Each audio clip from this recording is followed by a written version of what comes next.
He batted .388 in the regular season. The 1-0 from Clemente. Chopper back up the gut. Second baseman Grappa near it. He picks it up, throws to first across his body, not in time.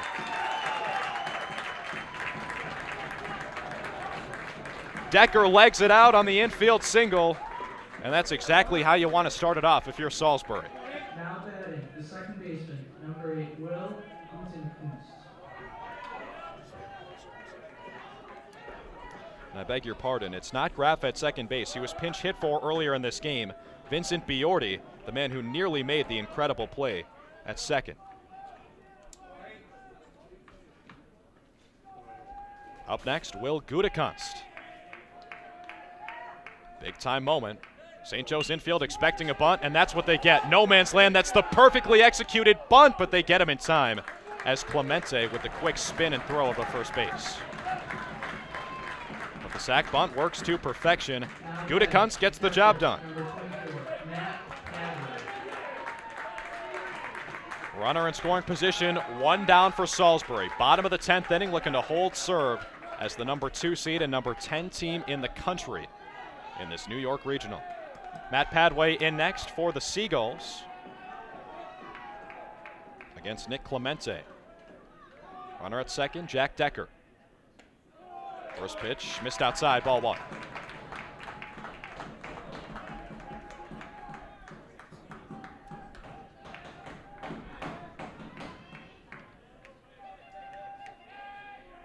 The 1-0. Swing and a foul ball off the end of the bat. 1 strike, 1 ball, 1 out. Check that bottom of the 10th inning. Cruising along here in the nightcap at Falcon Park.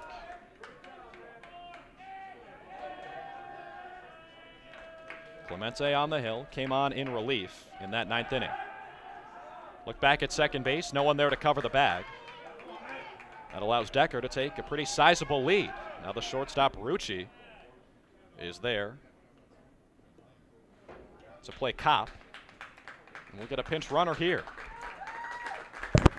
So this goes back to the conversation we were having earlier about saving your players versus going all in for a win here.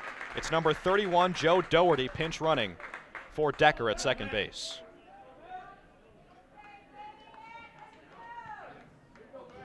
The pinch runner is number 31, Joe Doherty. Joe Doherty, the freshman. Talk about a big-time moment in scoring position here in the bottom of the 10th. Padway at the dish. The 1-1 from Clemente. Looping breaking ball, high and outside, 2-1.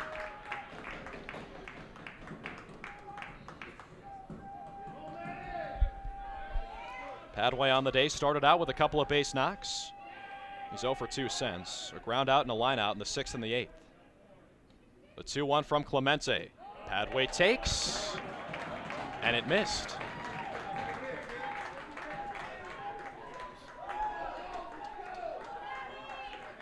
Clemente in his second inning of work, he relieved Papa. This is the first guy out of the bullpen, and now they're just going to give him ball 4.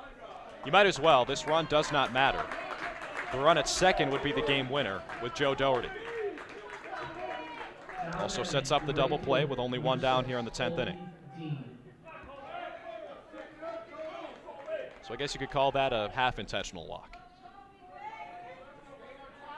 That brings up Colby Dean, who's batting .328 on the season. Again, you play a team like Salisbury, and you got to kind of pick your poison. First pitch to Dean is outside.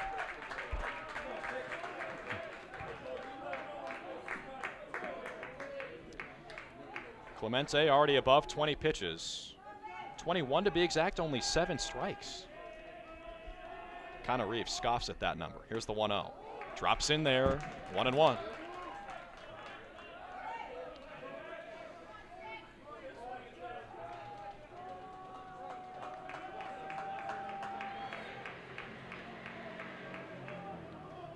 Runners at first and second for Salisbury, bottom of the 10th. Tied at 2 with St. Joe's. Barely missed outside with the drifting changeup, 2-1. Colby Dean on the day. He's reached twice via the walk, also sacrificed himself on the bunt in the 4th inning, and then flew out to center field in the 8th. The 2-1. Right down the pipe, he just barely gets a piece. If his swing plane had been a couple of inches higher, he might be going home right now.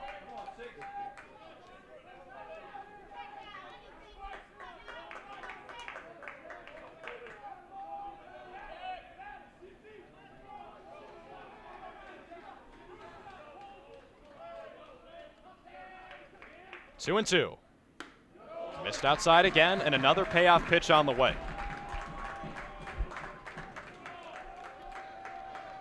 So again, you walk Colby Dean here, not the end of the world because the run doesn't matter. The only run that matters is the lead runner, because it's a tie game. But you load the bases too, the 3-2. Swung on, he stays alive again. Right back to the same spot, straight into the netting. We're in the 10th inning between Salisbury and St. Joe's. Number 2 versus number 7. Second time we've seen a game go to extras today. And coincidentally, it's been the top 2 seeds playing in those late games. Cortland won in 10 earlier today against Westfield. Now Salisbury looking to do the same. 3-2. Lifted out to shallow left on the third baseline. Sanderson makes the catch for St. Joe's from his post at third base.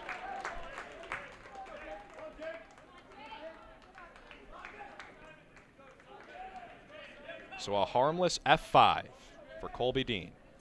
And that brings up Jake Terry. Terry, who pinch ran in the 9th inning, is not going to bat. The replacement, number 30, Simon Palanchar.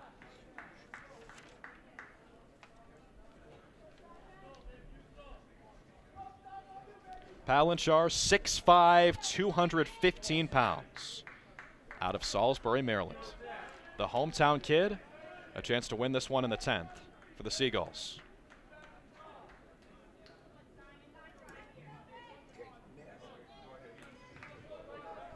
Nick Clemente, no slouch in his own right. He's 6'3", plus a couple of extra inches with the mound, and they're basically looking eye to eye. Runners at first and second. Swing and a miss from Palanchar. Maybe a little antsy in his first at-bat of the evening.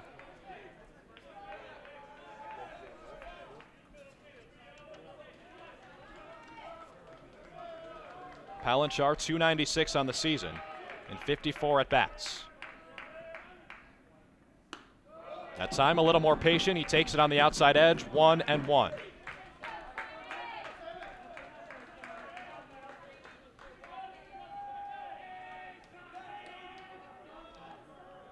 "16 hits during the season, 5 of them for extra bases for Palanchar. 1-1, poked out to shallow left field. Doria giving chase, it bounces in front of him. Rounding second is Decker, coming home to score for Salisbury, and they win it in 10. Joe Doherty slides home to win it for the Seagulls on the RBI base knock from Simon Palanchar. That's the end of the game. Salisbury is 3-2 on the offense.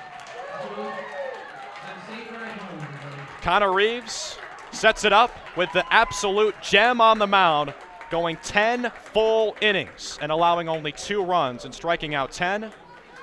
And then Simon Palanchar comes in with the hammer, wins it with the walk-off for Salisbury. A 3-2 final score, and the Seagulls take this one.